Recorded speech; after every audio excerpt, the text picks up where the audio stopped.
ಈ ಚುನಾವಣೆಯಲ್ಲಿ ಹಣಬಲ ಕೆಲಸ ಮಾಡಿದೆ. ಸ್ವತಃ ಸಂತೋಷ್ ಗೌಡ ಮತ್ತು ತುಕಾರಾಮ್ ಅವರು ಚುನಾವಣೆಯಲ್ಲಿ ನಿಂತಿಲ್ಲ, ಸ್ವತಃ ಮುಖ್ಯಮಂತ್ರಿಗಳೇ ಬಂದು ಚುನಾವಣೆ ಮಾಡಿದರು.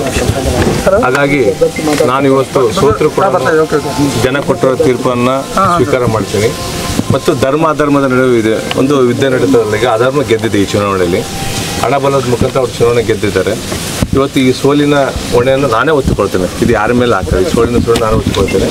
ಮತ್ತು ನಮ್ಮ ರಾಜ್ಯಾಧ್ಯಕ್ಷರಾದ ವಿಜಯೇಂದ್ರಣ್ಣನವರು ಮತ್ತು ಮಾಜಿ ಮುಖ್ಯಮಂತ್ರಿ ಯಡಿಯೂರಪ್ಪ ಅವರು ಮತ್ತು ನಮ್ಮ ಕೇಂದ್ರ ಸಚಿವರ ಪ್ರಹ್ಲಾದ್ ಜೋಶಿ ಅಣ್ಣನವರಿಗೂ ಮತ್ತು ನಮ್ಮ ಜನರಿಗೆ ಎಲ್ಲರಿಗೂ ನಾನು ಸಂಡೂರು ವಿಧಾನಸಭಾ ಕ್ಷೇತ್ರವನ್ನು ಗೆದ್ದು ತರ್ತಂತ ಮಾತು ಕೊಟ್ಟಿದ್ದೆ.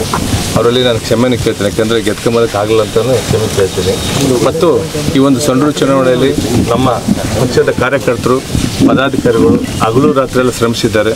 ಮತ್ತು ಮತ್ತೊಮ್ಮೆ ನಾನು ಯಡಿಯೂರಪ್ಪ ಸಾಹೇಬರಿಗೆ ಮತ್ತು ಜನಾರ್ದನ್ ಅವರಿಗೆ ಮತ್ತು ಕೇಂದ್ರ ಸಚಿವ ಪ್ರಹ್ಲಾದ್ ಜೋಶಿ ಅವರಿಗೆ ಮತ್ತು ವಿಜೇಂದ್ರನವರಿಗೆ, ರಾಮುಲಣ್ಣವರಿಗೆ ಮತ್ತು ಎಲ್ಲ ಸಮಸ್ತ ನಮ್ಮ ಭಾರತೀಯ ಜನತಾ ಪಕ್ಷ ಕಾರ್ಯಕರ್ತರಿಗೆ ನಾನು ಧನ್ಯವಾದಗಳು ಹೇಳಕ್ಕೆ ಇಷ್ಟಪಡ್ತೀನಿ. ಸರ್, ಆರಂಭದಲ್ಲಿ 2 ಕಡೆಗಳಲ್ಲಿ ಲೀಡ್ ಬಂದಿತ್ತು, 2 ಬೂತ್ಗಳಲ್ಲಿ. ಈಗ 1ನೇ ರೌಂಡಲ್ಲಿ ಕಾಂಗ್ರೆಸ್ ಗೆಲ್ಬಂತು, 3, 4, 5, 6 ಅಪ್ ಟು 7ನೇ ಒಂದು 4-5 ಕ್ಷೇತ್ರದಲ್ಲಿ ನಮಗೆ ಲೀಡ್ ಬಂತು. ಎಲ್ಲಿ ನಮಗೆ ಇದಾಗ್ತಂದರೆ ಇಲ್ಲಿ ನಮಗೆ ಈ ಒಂದು ಮುಸ್ಲಿಂ ಸಮಾಜ ಬಂಧುಗಳು ಮತ್ತು ನಮ್ಮ ಕುರುಬ ಸಮಾಜ ಇರ್ತಕ್ಕಂಥ ಭಾಗದಲ್ಲಿ ನಮಗೆ ಸ್ವಲ್ಪ ಹೆಚ್ಚಿಗೆ ಕಾಂಗ್ರೆಸ್ ಆಗಿದ್ದಾರೆ. ಉಳಿದಂತೆ ಎಲ್ಲ ಕಡೆಗೂ ನಮ್ಮ ಭಾರತೀಯ ಜನತಾ ಪಕ್ಷ ಪ್ರಮುಖವಾಗಿ ಏನು ಮೈನಸ್ ಆಗಿರ್ಬೋದು ಇದರಲ್ಲಿ? ಅಲ್ಲ, ಪ್ರಮುಖವಾಗಿ ಏನಿಲ್ಲ. ಈಗ ಆ್ಯಕ್ಚುಲಿ ಶಿವರಾಜ್ ತಂಗಡವ್ರು ಬಂದಿರತಕ್ಕಂಥ ದರೋಜಿ ಇವಾಗ ಅವರೇನು ಭಾಗದಲ್ಲಿ ಅಡ್ಡಾಡಿದಾರಲ್ಲ, ಆ ಭಾಗದಲ್ಲಿ ಸಿಕ್ಕಾಪಟ್ಟೆ ಹಣ ಕೆಲಸ ಮಾಡಿದ್ರಲ್ಲ, ಹಣ ಕೆಲಸ ಮಾಡಿದ್ದಾರೆ. ಒಂದು ಶಿವರಾಜ್ ತಂಗಡವ್ರು ಮೇನ್ ಅಲ್ಲೇನು ಅವ್ರದ್ದು ಒಂದು ಹಣ ಕೆಲಸ ಮಾಡಿದ್ರು. ಮತ್ತು ಸಿದ್ದರಾಮಯ್ಯ 3 ದಿನದ ಕಾಲ ಬಂದು ಅಲ್ಲೇನು ಉಳ್ಕೊಂಡು ಕೆಲವು ಏನು ಒಳಗಡೆ ಸಮುದಾಯದ ಜೊತೆಗೆ ಏನು ತುಕಾರಾಮ್ ಸಂತೋಷ್ ಏನು ಹಣದ ಒಂದು ಕಮಿಟ್ಮೆಂಟ್ ಮಾಡಿ ಕೊಟ್ಟಿಲ್ಲ, ಅದು ವರ್ಕೌಟ್ ಆಗಿದೆ. ಅದು ಬಿಟ್ಟರೆ ಆ್ಯಕ್ಚುಲಿ ನೇರವಾಗಿದ್ದು ಅವ್ರು ಹಣ ಅಂಥದ್ದೇ ಚುನಾವಣೆ ಮಾಡಿದ್ರೆ ಭಾರತೀಯ ಜನತಾ ಪಕ್ಷ ಗೆದ್ದಂಗೆ ಅಂತ. ಕಳೆದ ಜನರಲ್ ಎಲೆಕ್ಷನಲ್ಲಿ 30,000 ಲೀಡಿಂದ ಕಾಂಗ್ರೆಸ್ ಗೆದ್ದಿತ್ತು. ಈಗ ಆ ಒಂದು ಅಷ್ಟೊಂದು ಅಂತರ ಸಾಧ್ಯ ಇಲ್ಲ ಅನಿಸ್ತಾ ಇದೆ. ಇವಾಗ ಮೇಲ್ನೋಟಕ್ಕೆ ನಾವು ಚುನಾವಣೆಯಲ್ಲಿ ಅಂಕಿಅಂಶದ ಪ್ರಕಾರ ಸೋತರು ಕೂಡ ನಾವು ಗೆದ್ದಂಗೆ.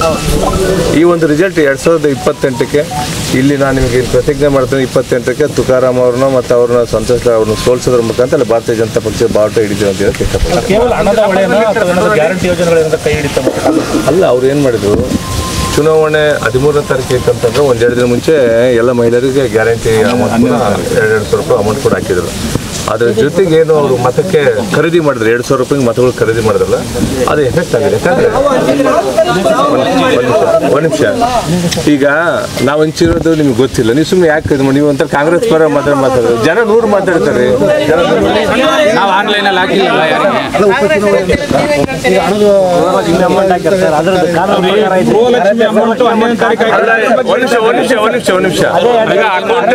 ಅಕೌಂಟಲ್ಲಿಗೆ ಅವ್ರು ಅಕೌಂಟಲ್ಲೇ 1 ನಿಮಿಷ ಲೋಕಸಭೆ ಚುನಾವಣೆಯಲ್ಲಿ ಅಕೌಂಟಲ್ಲೇ ಕೊಳ್ಳೆ ಹೊಡೆದ್ರು.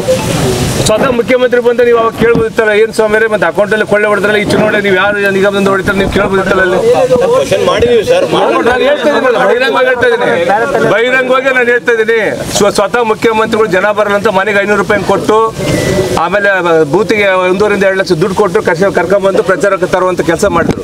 ಅದನ್ನು ಕೇಳ್ಕಕ್ಕೆ ಹೋಗ್ಬೇಡ್ರಿ. ಯಾಕಂದ್ರೆ ಈಗ ಚುನಾವಣೆ ಸಮಾಜದಿಂದ ಮಾಡಿವಿ, ಧರ್ಮ ಪರ ಹೋಗಿವಿ. ತುಕಾರಾಮ್ ಏಜೆಂಟ್ ತರ ಕೆಲವು ಮಾತಾಡಕ್ಕೆ ಹೋಗ್ಬೇಡ್ರಿ ದಯವಿಟ್ಟು.